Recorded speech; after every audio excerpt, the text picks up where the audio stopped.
Hello mga pangga, good evening. Good evening sa ating lahat. Luzon, Visayas, Mindanao. Ito magbabalik na naman ulit si Kuya Bon. This is Kuya Bon. Supposedly mga pangga, natigil na sana ako sa vlogging ko. Pero napansin ko kasi na talagang parang na-stress kasi ako before sa ano. Parang ayoko talaga dahil parang wala nangyayari sa mga complaint ng mga mamamayang Pilipino. 'Di ba? Dami-dami nang pumupunta sa mga lansangan, kung ano mga sinisigaw, pero napansin ko kasi napakasayang kung hindi ko naman ipagpatuloy kumbaga yung mga grievances natin, mga hinanaing natin, kailangan natin ipagpatuloy. Kaya naman naisip ko na magbalik ako ulit sa continue ko lang yung vlog ko for how many months din ako natigil kasi gusto kong ipagpatuloy na lang para yung grievances ko ay mailahad ko din. Kaya naman eto, umpisahan na naman natin at saka sana magko-comment kayo mga pangga kasi ang gulo-gulo na ngayon. Napansin ko kasi ngayon mga pangga ang ating mga legislators, okay, simula sa executive, sa legislative, naku, napakagulo, halos hindi sila magkasundo-sundo. Kaya naman mga pangga, ating pagmasdan, pakinggan ang kanilang mga argumentasyon, arguments nila mga pangga.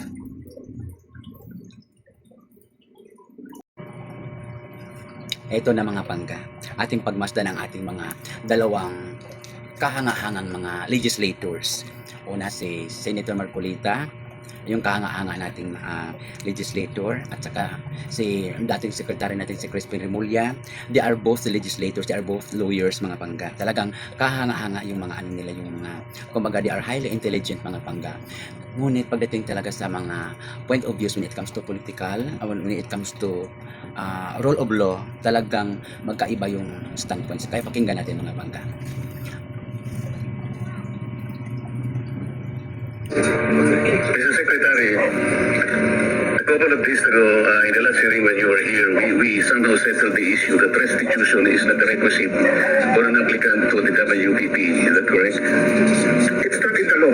But sa akin po sir, hindi lang po batas na nagdidictate ito. It's also what is morally right, what is expected of us. Yan po kasi kahit hindi nilagay sa batas, ma-given po yan sa ating lipunan. What do you mean by that, Mr. Secretary? Kasi wala nga sa batas yung Wala nga sa batas. Yung requirements for admission to remittance protection, ang restitution is not part of it. Yes, it is not. Oh, pero hindi mo nahulugan na hindi namin pwede i-layout yan depending on the case. Mr. Secretary, I am still in the stage where a particular applicant wishes to apply under that program. And there is a process. In the process, restitution is not one of the requisites. Is that correct? Opo, pero if it's in the terms of this case, financial crime, sir.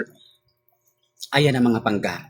So, they are talking about the certain word which means what we call the restitution. Okay, when we speak of restitution mga pangga, ang ibig sabihin, it is a process of getting back or getting back the stolen properties. So, kung ano man ang mga ninanakaw, mga pangga, kaya nga yung terminong ginagamit nila ay yung restitution. Ang pagbalik dapat sa mga ninanakaw na mga properties sa yung subject kasi natin dito mga pangga, yung tungkol sa diskaya. Okay? So mga constructor. So pinag-usapan kasi dito mga pangga yung mga contractors natin mga pangga, yung sa DPWH. So special mention talaga ang Diskaya family. So dahil dyan mga pangga, napag-usapan nila kaagad dahil sa laki ng volume ng mga pangga yung nanakaw sa kabanang bayan. Okay? Huge amount of money talaga mga pangga. Kaya agad-agad para bang simpre parang may kanya-kanya silang estratehiya. Ito namang kay Crispin Remulla, napansin ko na parang nanigurado sila na maibalik talaga ang stolen na mga properties. Ngayon, ito naman sa side naman ni kagalang-galang nating Marcolita, Senator Marcolita, talagang kailangan, hindi naman ibig sabihin na hindi na ipabalik, ayaw na ipabalik, gusto naman ipabalik, but it must be done first with through the due process of law. Kailangan i-undergo muna right after the investigation, dapat doon maibalik or ma-insert na natin yung restitution, which is ibalik na ang mga ari-arian. Sa aking palagay rin kasi mga pangga, nararapat lamang na after the investigation, tsaka natin masasabi na kailangan ibalik ko ano ang dapat ibalik. Kasi kung dahil lang naman sa nakikita natin yung mga properties, kailangan ipabalik natin kaagad even though hindi pa talaga fully and thoroughly done ang investigasyon. Parang pangit naman sa mga pangga, di po ba? So, kailangan pag nagbibintang tayo, kasi that is alleged pa naman siya, so, dapat na yun ay idaan muna sa thorough investigation. And after the investigation, kung may conclusion na that the Diskaya family has to return those properties, so, kailangan nating pabalik. Okay, continue natin mga pangga. This is a crime against the financial status of the Filipino people of the Philippine Republic. I think that it's just right. Mr. Secretary, are you amending the provision of No, sir. No, sir. But that is how we run the Witness Protection Program. As a lawyer, Mr. Secretary, may I ask, in a criminal prosecution, the civil liability is impliedly instituted. Is that correct? Of course. Kaya hindi naman nangangahulugan kung sakasakali na natapos na yung criminal prosecution, kapag ka nakita na merong criminal liability yung tao, because it is impliedly implied, doon lang magkakaroon ng restitution. It will come after. Paano mo sasabihin na magre-restitute ang isang tao? Meron na bang findings kung magkano i-restitute on how it can be restituted? Okay, tama mga pangga. Kaya, si Crispin Remulla, he was being asked by Senator Marcolita, are you going to amend the provision of the law? Of course, ang sagot niya, ay ibig sabihin niya, binabago mo ba ang provision nga nasa sa batas natin? So, of course not. Diba sabi niya, hindi po. O hindi po. So, doon pa lang nasabit. Bakit? Kasi gusto niya magkaroon ng restitution or pagbabalik sa mga ari-arian na hindi pa natapos ang investigasyon. So, what Marcolita said, that the restitution will come after the thorough investigation.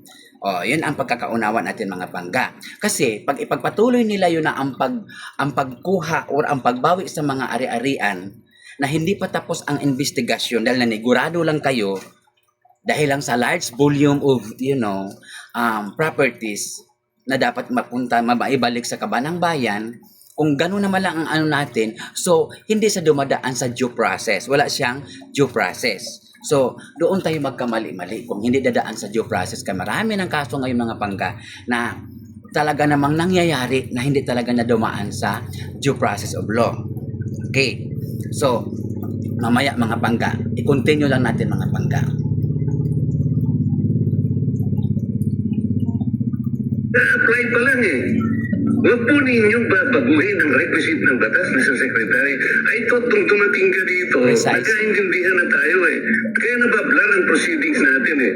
Kaya nga kinote ni, siguro, ang chairman kanina gusto kong ituloy ito, sinabi niya, nagpa-interview siya, na goodwill and sincerity should be done para i-test.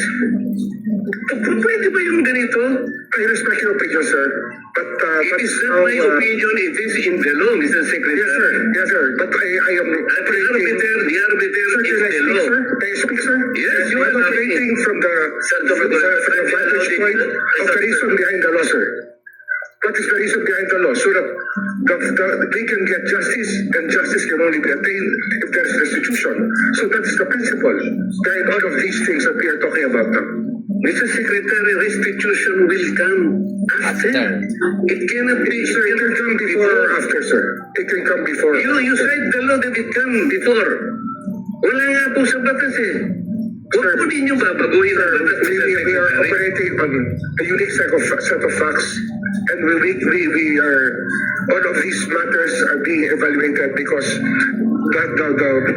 the gravity of this financial crime cannot be underestimated. And the more assets that we're able to preserve at the outset, the better for our country, sir. Mr. Secretary, I'm very sorry for such a reasoning like that. Alam mo, nakikita I'm very sorry, sir. Also, sir, I'm very sorry too if you do not agree with me. But I respect your opinion, sir, and we will carry out our job as we deem fit, as we see. Mr. Chair, I said I am not expressing an opinion here. I am articulating the provision of law. You do not change the provision of law, Mr. Secretary. Not You may modify be the law. disbarred from doing this. It's your opinion, sir. It's your option, sir. Hindi nga yun. Sinabi ko na nga hindi ko opinion ito. I am a It's your option, sir. If it is what you wish to happen, Diba? that you may proceed. Ikaw ang with- nagbibigay ng opinion, nilalagay mo yung restitution to test the goodwill of a possible applicant. It is not in the law. Unless you are able to point out the provision of law that it come before. Hindi ganun eh. Sabi mo na nga, and we admitted, impliedly instituted ang civil liability, but this will come eventually after the court has pronounced kung magkano ibabalik niya kung meron man. Not before. Exactly. Thank you, Mr. Chair. Ayun, Senator Marcoleta. I would like to manifest that hindi ko alam kung nakikinig ho tayo lahat yung sigaw ng taong bayan na libo-libo sa People Power Monument sa Luneta. Ito pa mga pangga.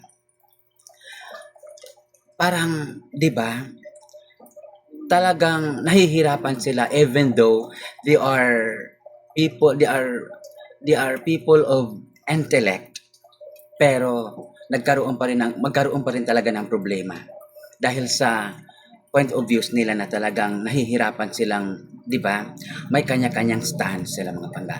At saka ito pa, ito naman, papakinggan naman natin ngayon ito si Senator Tolfo dahil para bang may point siya, ang point niya mga pangga na parang kumampi siya doon kay Remulla. Bakit? Kasi nga daw, kaya nga daw nagawa ni Remulla, kaya nga na parang nais niyang ipalabas na dahil nagawa ni Secretary Remulla yun dahil dahil a lot of people who are, parang screaming on the street, dami nang nagngingiyaw-ngiyawan na doon sa mga iba't ibang pwesto dito sa Metro Manila, kung saan makakuha ng pwesto na kung saan sila ay magrarally. Alam mo yung ganon. And then, hindi naman yun ang tama mga pangga na dahil sa panawagan daw ng mga tao na ay kailangan ibalik kailangan ibalik yung mga nananakaw na mga ari-arian. I mean, yung mga ari-arian na siyempre cash yun mga pangga. Tapos turn to mga properties na ng mga pangga, yung mga air assets, mga sasakyan, mga ganon-ganon. So, according to, siyempre sa mga kababayan natin, yung mga hinanain nila, mga kailangan nilang, mga kahilingan nila nga, those things must be returned back to the National Treasury. So, yun ang paninindigan nila mga pangga. Kaya nga daw ganun, pwede silang magkaroon ng restitution before and after the investigation. In which, hindi naman po pwede yun kasi wala nga daw sa batas. According to Marcolita, na ang restitution will come after the thorough investigation. Diba? So, kaya parang ang hirap kasi pareho silang mga legislators, tagagawa po ng batas. Pero wag mga pangga. Eto na.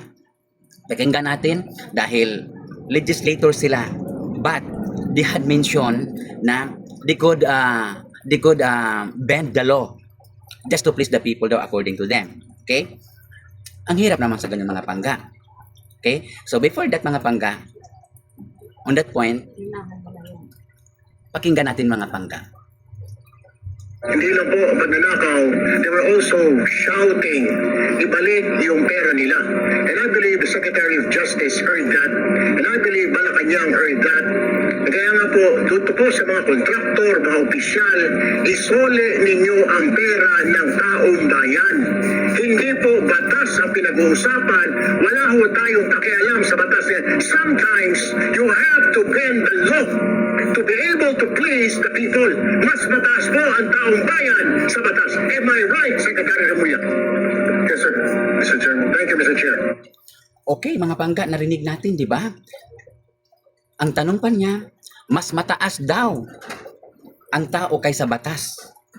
And it was being asked, so the secretary was being asked, am I right, Mr. Secretary? Sabi niya. And it was being agreed upon by the Secretary Remulla. Secretary Remulla is, ang pagkakaalam ko mga pangga, sa international lawyer yan.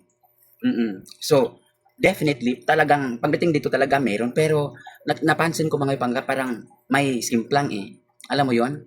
Kasi, ganito kasi mga pangga, kung ito kasi yung batas, ito yung batas. Because if you are going to bend the law, kung ibebend natin yan sa mga pangga. So kung ibebend natin yan, ibig sabihin doon, ikaw yung lawyer or attorney nga nagbe-bend sa batas. Maybe it can be accepted. Bending the law can be accepted. For me it can be accepted because may term tayo na may consideration.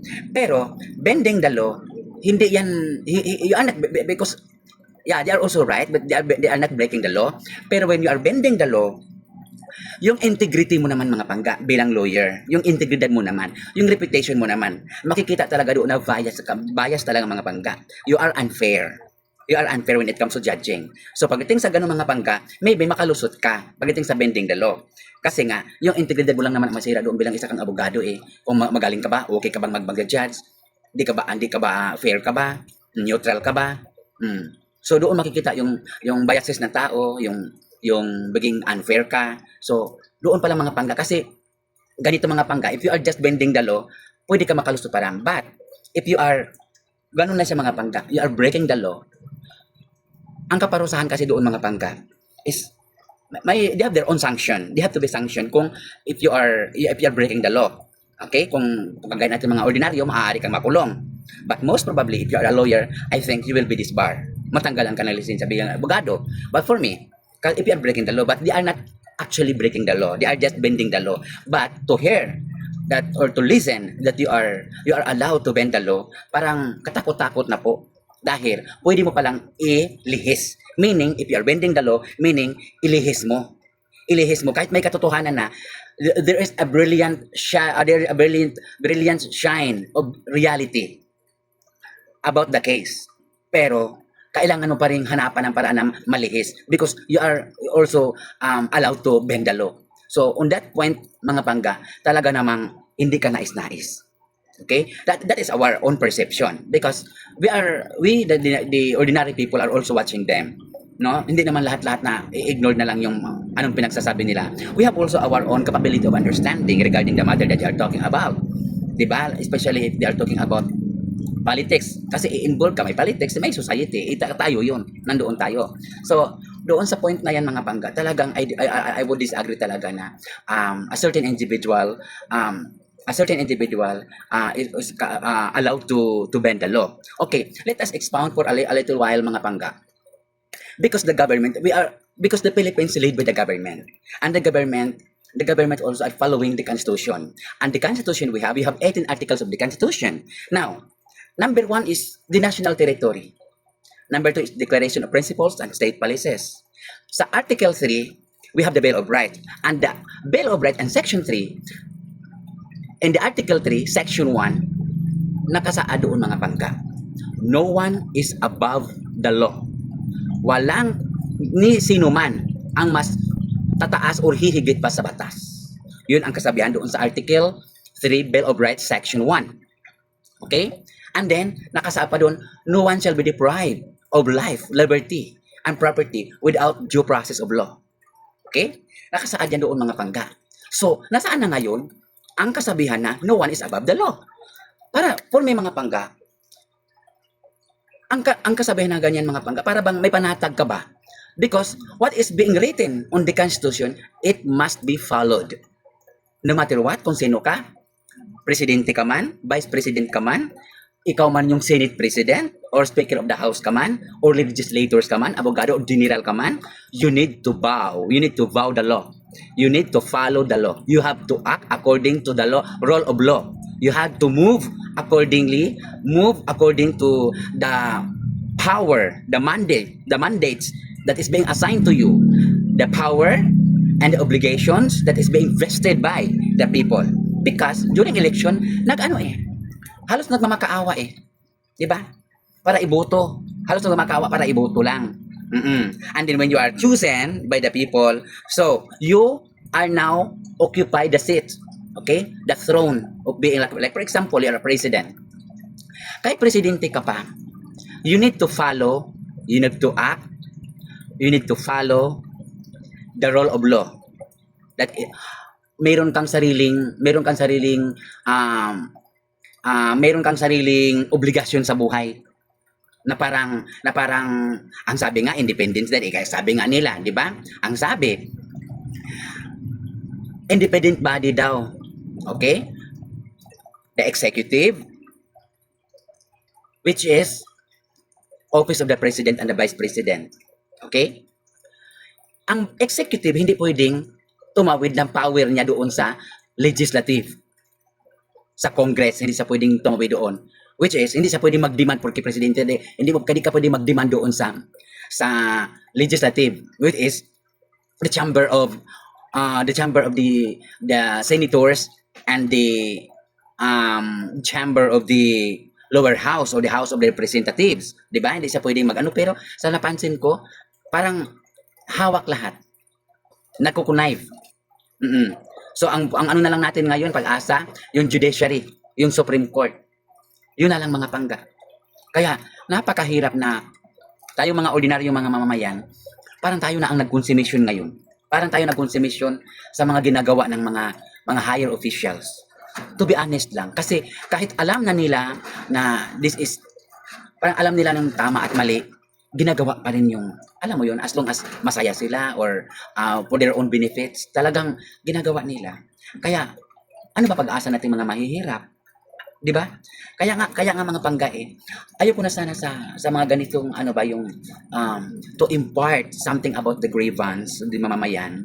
Ayoko na sana kasi nakaka-stress talaga. Pero I do nothing. I need to continue and I have to do it kasi sino bang magsisigaw? Sino ba ang maglalabas ng mga hinanaing natin kung hindi tayo makikialam mga pangga? 'Di ba? Because some of our legislators, they are ang mga functions kasi nila mga pangga ganito 'yon. Ang mga legislators natin sa legislative kasi sa mga sa Senado, sa lower house, both chambers are the lawmakers, mga legislators. Okay?